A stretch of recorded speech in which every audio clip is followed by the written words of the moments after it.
Les 3 choses à savoir si tu veux que ta compagnie de coaching génère plus d'1 million par année. Le premier, c'est le lifetime value. C'est la valeur totale du client dans le temps qu'il est resté avec toi.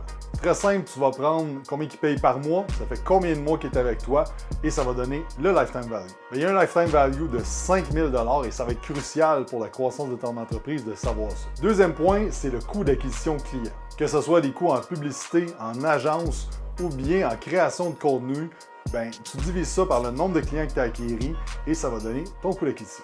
Et ça va être primordial parce qu'il va y avoir un ratio qu'on va vouloir atteindre entre ces deux chiffres-là pour être sûr qu'à chaque fois qu'on acquiert un nouveau client, de savoir exactement on est prêt à payer combien pour acquérir ce client-là puis combien de temps en moyenne il va rester chez nous. Et finalement, tes pourcentages de conversion. La conversion entre un lead et un appel booké, entre un appel booké et un appel fait, c'est quoi le pourcentage de gens qui show up à leur appel et finalement ton pourcentage de closing. Parce que quand tu as ces données-là, il vient le temps de vouloir scaler ton entreprise, tu as 3 leviers que tu peux tirer. Tu peux optimiser ton processus de vente pour augmenter tes pourcentages de booking et d'appel.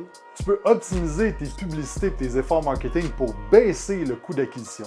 Et tu peux aussi revoir ton offre de service pour augmenter le lifetime value d'un client. Des fois, c'est de créer une offre de renouvellement qui coûte un petit peu moins cher, mais qui garde le client avec toi. Des fois, c'est de changer un peu la structure de ça. Mais le but de tout ça, c'est d'avoir un bon ratio entre ces chiffres-là. En utilisant ces leviers-là, ça va te permettre de générer plus de profit dans ton entreprise sans être toujours en train de courir après des nouveaux et des nouveaux clients.